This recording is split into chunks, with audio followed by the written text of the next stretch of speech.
किस मुसीबत में। मिस्टर सालार को हमारे साथ आओगे। मैंने क्या मुझे लगता है वकील सच में अगवा हुआ। ये अगवा नहीं, उन दोनों की मिली भगत है। मुझे समझ में नहीं आ इस जगह को कैसे बयान करूं। हेलो फ्रेंड, आखिरकार माजिद भाई का वार चल ही गया, क्योंकि इसे मालूम हो चुका था कि पुलिस इन तक पहुंचने ही वाली है और इस पर डिलीवरी का प्रेशर भी बढ़ चुका था। इसलिए वो अंडरग्राउंड होने से पहले ये काम ख़त्म करके जाना चाहता था।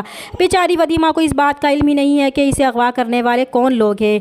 लेकिन अगवा होने से पहले वदीमा ने जो बयान दिया था उससे सालार को फ़ायदा होने वाला था। जिस औरत के पास वदीमा को ले जाया गया था उस औरत ने वदीमा को देखते ही परेशानी का इजहार किया था कि वो ये कौन सी मुसीबत उठा लाए थे, क्योंकि वदीमा और सालार की कहानी तो सोशल मीडिया पर वायरल हो चुकी थी और इस बात से वो औरत भी अच्छी तरह वाकिफ़ थी। इसलिए फ़िलहाल वो वदीमा को अपनी कैद में ही रखेगी ताकि मामला कुछ ठंडा होते ही उसे किसी के हवाले कर सके। दूसरी तरफ सालार का शक नवीद पर ही था कि इसके अलावा वदीमा और उसका दुश्मन और कोई हो भी नहीं सकता, क्योंकि वो पहले भी सालार की गैर मौजूदगी में वदीमा को सालार से अलग होने की धमकी दे चुका था। इसलिए सालार अपने दोस्तों के मशवरे से वदीमा के अगवा की FIR नवीद के खिलाफ दर्ज करवाने जाएगा।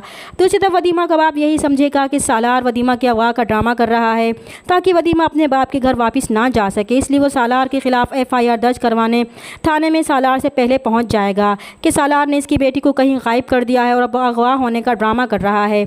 इसलिए जैसे ही सालार थाने पहुंचेगा पुलिस इसकी कोई भी बात सुनने से पहले फ़ौरन उसे अरेस्ट करने का हुक्म देगी।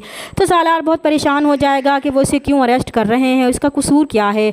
वो तो खुद अपनी बेवी के अगवा के सिलसिले में थाने आया है, मगर पुलिस इसकी कोई भी बात सुनने को तैयार नहीं होगी और इसे थाने में बंद कर देगी। तो मुजफ्फर साहब भी जब सालार को इस तरह चीखते चिल्लाते देखेंगी तो इन्हें भी सालार की सच्चाई पर यकीन होने लगेगा कि अगर सालार ने वदीमा को गायब किया होता तो इस तरह वो शोर ना मचाता। इसीलिए वो नवीद से भी कहेंगे कि अब इन्हें भी यही लग रहा है कि वदीमा सच में अगवा हुई है और अब इन्हें भी वदीमा की फ़िक्र हो रही थी कि वो ना जाने कहाँ होगी। मगर नवीद मुजफ्फर साहब की इस खदशे को जुटलाने की कोशिश करेगा कि ऐसी कोई बात नहीं है, ये इन दोनों की मिली भुगत है, एक न एक दिन वो खुद ही वापस आ जाएगी। तो नवीद की ये बात सुनकर मुजफ्फर साहब चौंक जाएंगे कि उसे इसकी बेटी की ज़रा भी परवाह नहीं है।